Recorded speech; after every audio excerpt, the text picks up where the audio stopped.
Hey guys, welcome back to Pre-Lance Podcast. This is Sarah. And Whitney. Today, we're going to talk kind of a heavier subject. So there's a trigger warning on this miscarriage. Yep. It is something, unfortunately, that statistics we know at least 1 in 4 women experience, if not more.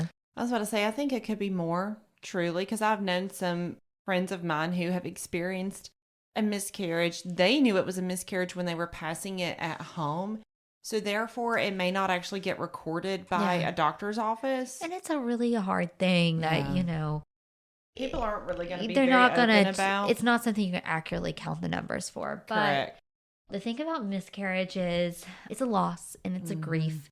And it is something that will always stay with you. And you will never forget you'll never forget it. And I'll just share a little bit about my story that, our first pregnancy came to us as a surprise. Mm-hmm. And we went in, everything was fine at like 8 weeks. Heartbeat was great. So then everybody tells you wait till 12 weeks, right? And you announce and it's great and it's fine. So we went, remember we went to the beach. We wrote in the sand, baby.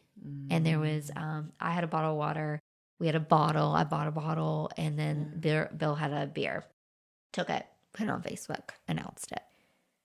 And I was like, okay, this is my first pregnancy. This is what's going to happen, right? Like you're just like, oh, it's going to work, right? Yeah. And then that same week, I kid you not, I was shopping and I was having like some cramping and I was like, oh gosh, okay. And I tried to get out of the car and I like held on. I remember this very vividly. And this was 6 years ago. Mm-hmm. I held onto the car door and I was like, Bill, something's wrong. Like something's wrong. Mm-hmm. And I just was like, I think I'm losing the baby.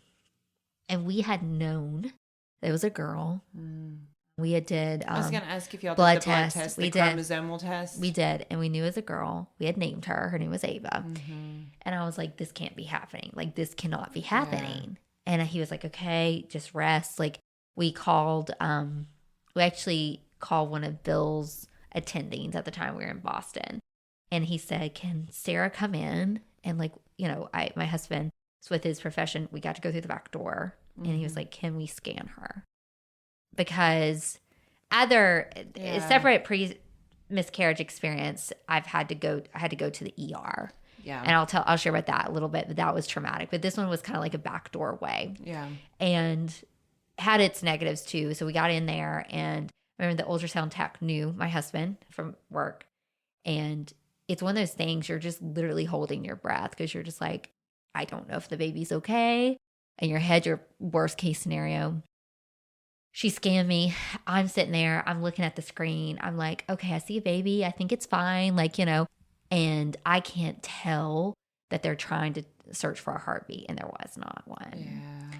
So Bill, I could tell by his face. And she actually left the room like immediately.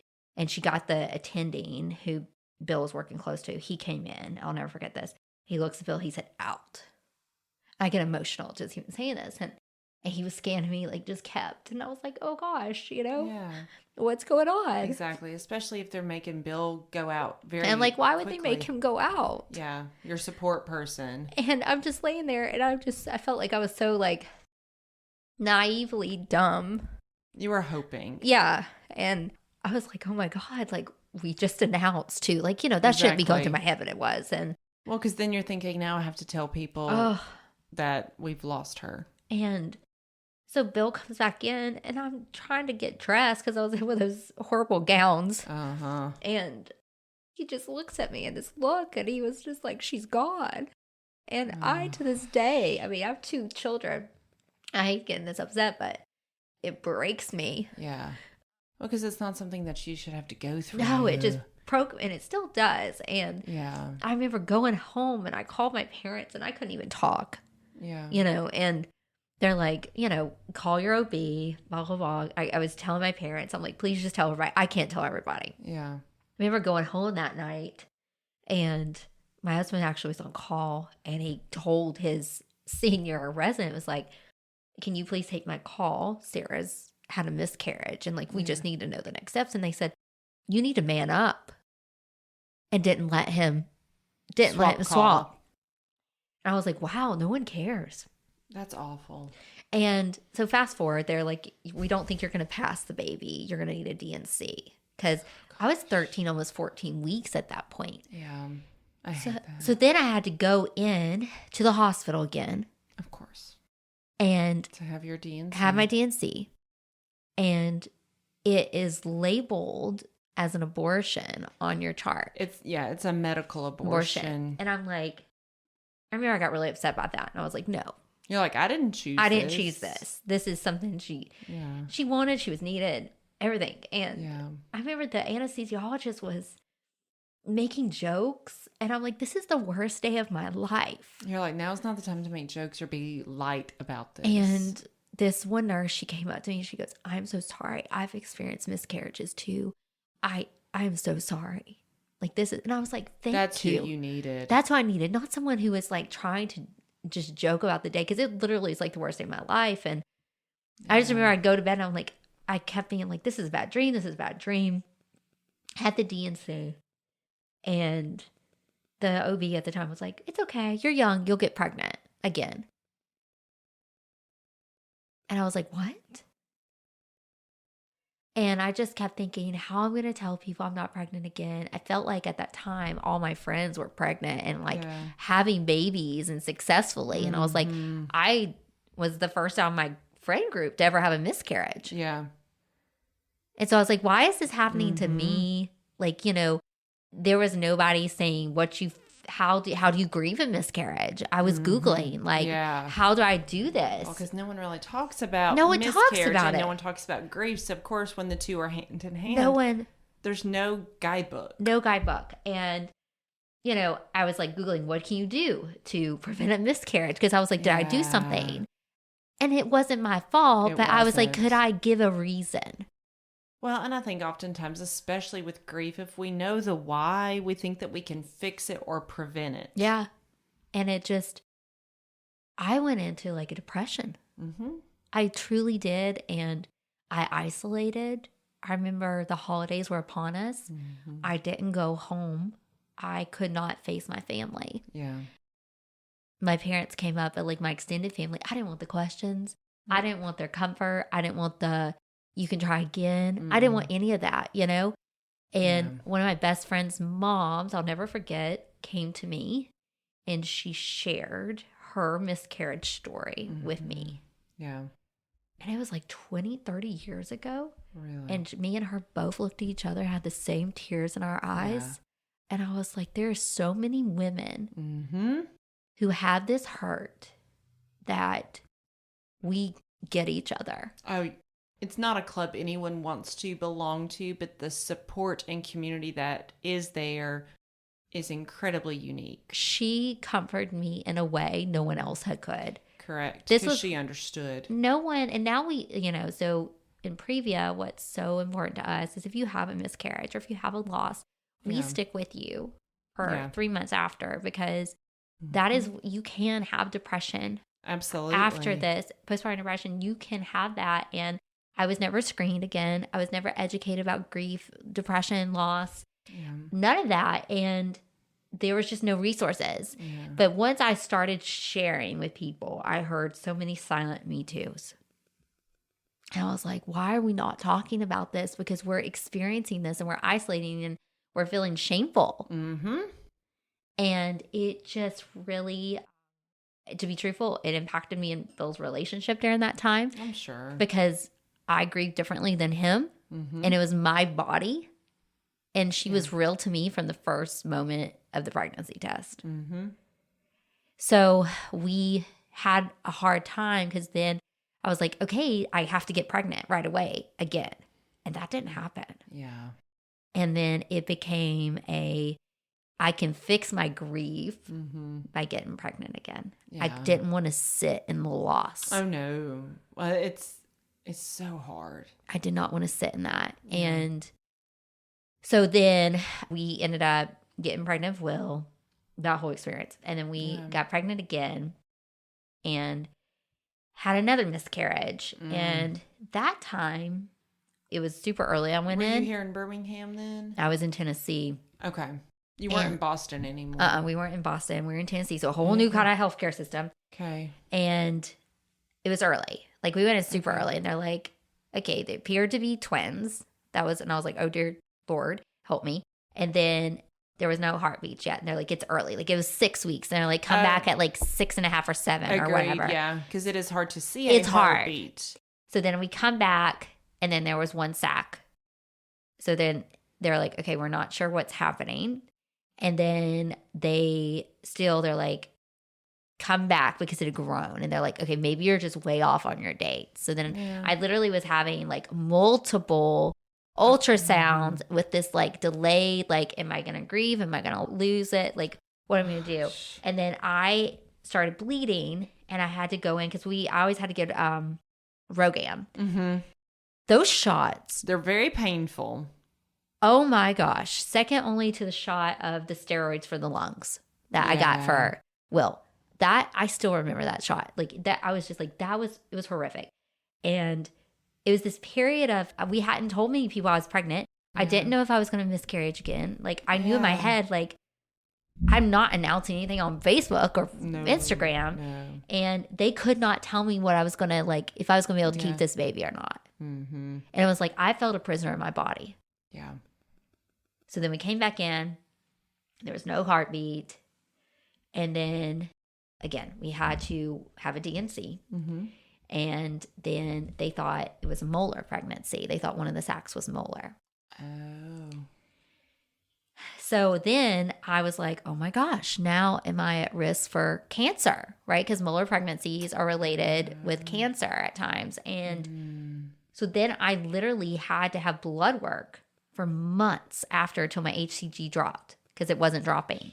So that's another thing with molar pregnancy. Sometimes it's super high HCG, which I think twins in the beginning. Mm-hmm. And then they're like, we don't know if this was twins, if this was molar. Like we have no idea. So then they had to do the DNC. They had to send it off for path results. Something happened with the path results where they were like lost and found. And I was held hostage of just this whole situation. That's miserable. And then, but that miscarriage wasn't like my first one in a sense because in my head I was numb. I was like, okay, I'm just going to miscarry. Like I checked out. Yeah. So 2 different experiences. Then with James, I was bleeding randomly at 20 weeks and I was like, I can't lose him. I can't lose him. Was it a subchorionic hematoma? I don't even know why. They don't even really know why. It was a small amount, but like I was freaked out. Yeah. And I went to the ER and I was like crying hysterically. Mm-hmm. And they brought me back into like this OB triage stuff. But I mean, I was that person in the ER, hysterical. Like I'm losing another baby. Yeah. And people just like the ER, I remember were like, they don't mean to be cold, but it's like, it's just another day to them. It is. And your life is like, you feel like it's over. Mm-hmm. And no one's caring. You're losing a child or you're fearing that. So those experiences 100% shaped me how I am. I think 100% it added to my postpartum depression, anxiety. Mm-hmm. I think what I wish I would have known is that I should have got into therapy post miscarriage and been in therapy for the whole time through all the pregnancies. Yeah. Because I never had anybody to validate me, to help me grieve. To help just walk through it. Because like my husband, at some point, he just like had to heal himself. My family didn't know what to say or do. My friends had never experienced that. Yeah. So you didn't have a safe place. I didn't have it. And it wasn't like on Instagram now where people are very open. Yeah. It wasn't like that. No. I felt very alone. So I hope if you're hearing this and this resonates with you, that you just know that I'm so sorry. Yeah. I really have not had that gut-wrenching hurt. Anything else that's touched me like those miscarriages have. Yeah. It's different. And it makes you feel like you failed. And your body failed? Yeah. It makes you wonder, what could I have done to prevent this? Or did I do something that caused it? And you didn't. And I am, like 6 years removed from it, the date, but I remember the date still. Like that we went in. Yeah. I know exactly the date we went in. I found out for her that there was no heartbeat. in my head, I think how old she should be. Yeah. And That so, she'd be in kindergarten. yeah. And that she'd be the older, you know. Mm-hmm. We talk about it. Like, people are like, oh, you're a boy mom. And I'm like, well, I was a girl mom, you know. Yeah. But it's one of those things. It's like, do I break it down and tell them about all my losses? Yeah. And, you know, or somebody go, how many kids you have? Easy answers too. Yeah. I do have a client who has told me before where she'll tell somebody that she has one child here and she'll, you know, say, I've got my daughter, I've got my son, and one angel baby. Yeah. Yeah. And I've started saying that to some people, and others it's just.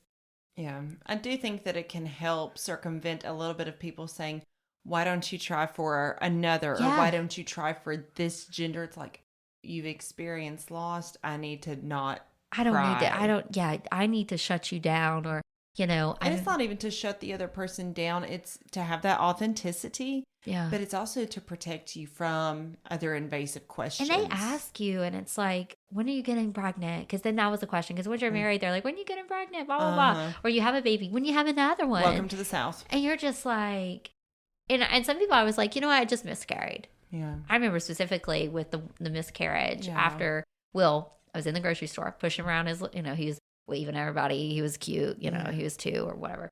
And this woman goes, honey, when you going to give him a sibling? And I said, actually, I just miscarried. So I can't tell you when I'm actually going to be able to carry this baby. And she's looked at me, and I probably shouldn't have been so brash and but I'm just like, it's okay. Get out of my face. It wasn't her place to ask that. Right. And I'm just like, I don't know. Yeah. I can't tell you. If I could tell you, that would be fantastic. Yeah. So it was a whole lot of those stages of grief we talk about, right? Like, I was in denial. I got angry. Yes. Bargaining, which is trying to figure out the why. It's my Google searches, like, yes. Okay, maybe it was my progesterone. Okay, maybe I should stop working out. Maybe it was my caffeine, all this stuff. Yeah. And I don't think I really got to acceptance until I did therapy post Will. Uh-huh.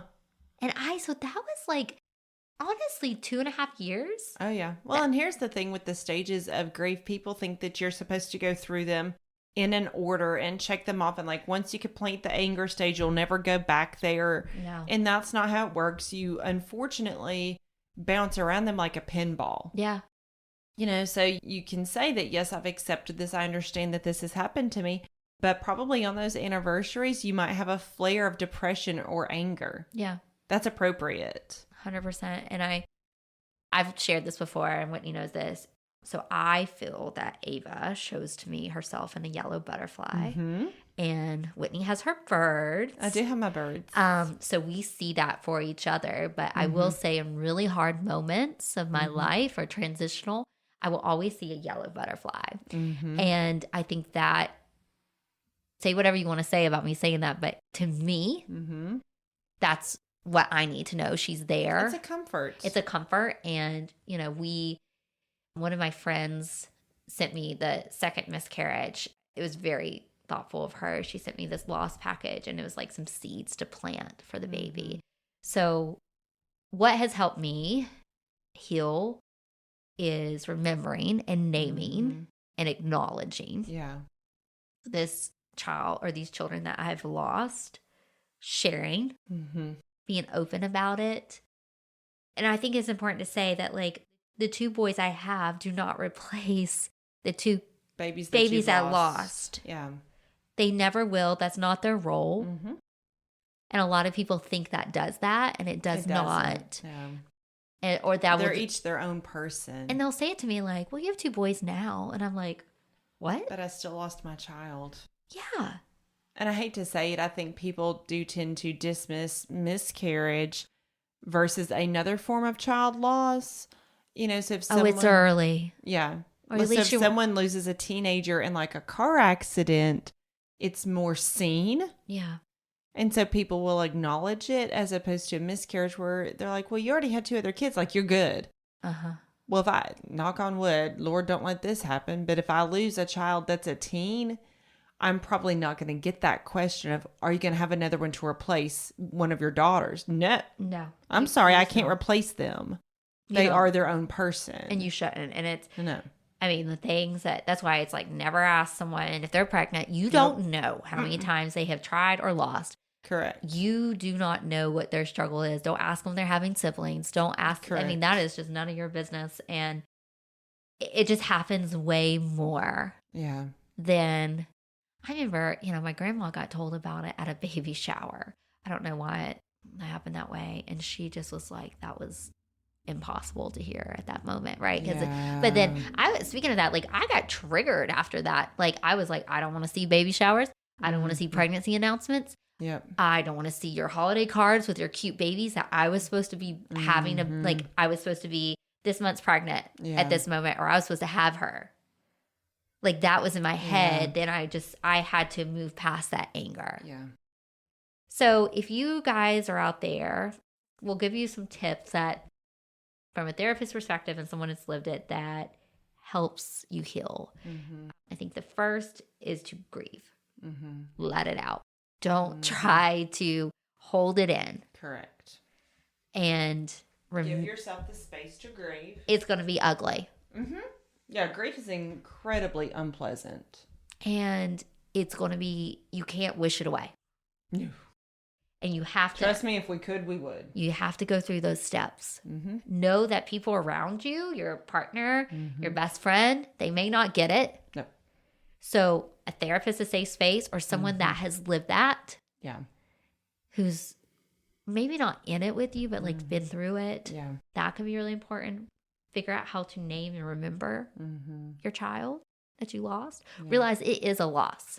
Don't let anybody define that for you. It is a loss. Correct. And do something for yourself. Like if that's forcing yourself to get up, especially immediate post miscarriage, it was like a force to get up, get dressed. Get yourself ready, do something for you. And you almost felt like, I felt like guilty almost enjoying life. Because you feel like I should honor them all the time. And here's the thing, honoring somebody can look so different on a different day. Honoring them can be, getting up, getting dressed, and going and enjoying something that you think they would have enjoyed. It can look like crying and remembering them in that way. It can look like discussing what your hopes and dreams for them were. Honoring somebody can look so different in so many ways. And it's okay that we choose different ways to honor them. It's not just one way. But I really wish I would have had therapy. It just would have been a game changer. So if this is resonating with you, we've talked to you before, but is it Psychology Today? Psychology Today is a great way to find counselors, therapists that are in with maternal mental health, that deal with moms and loss and can support you, because it's just... It's not something you're supposed... It's like one of those things. It's not supposed to be this way. No. So you need help. Guys, I'm sorry if this was a heavy episode for you, but I feel like it's going to reach people that resonates it. Y'all know us at Previa. We're going to be real, and we're going to talk about the hard stuff. We may cry. We may laugh. That's okay. You're going to get a little bit of everything from us. But we're here for you. And, share this with someone. Sometimes if you... don't know what to say to them, this would be a great way to say, I enjoy listening to this podcast. They talked about this. I don't know what you're feeling. But here's their experience, or I'm here for you. So use that as that. But till next time, guys. All right. See ya. Maternal mental health is as important as physical health. The Previa Alliance podcast was created for and by moms dealing with postpartum depression in all its variables, like anxiety, anger, and even apathy. Hosted by CEO, founder Sarah Parkhurst, and licensed clinical social worker Whitney Gay, each episode focuses on specific issues relevant to pregnancy and postpartum. Join us and hear how other moms have overcome mental health challenges, as well as access tips and suggestions on dealing with your own challenges as moms. You can also browse our podcast library and listen to previous episodes at any time. Please know you're not alone on this journey. We're here to help.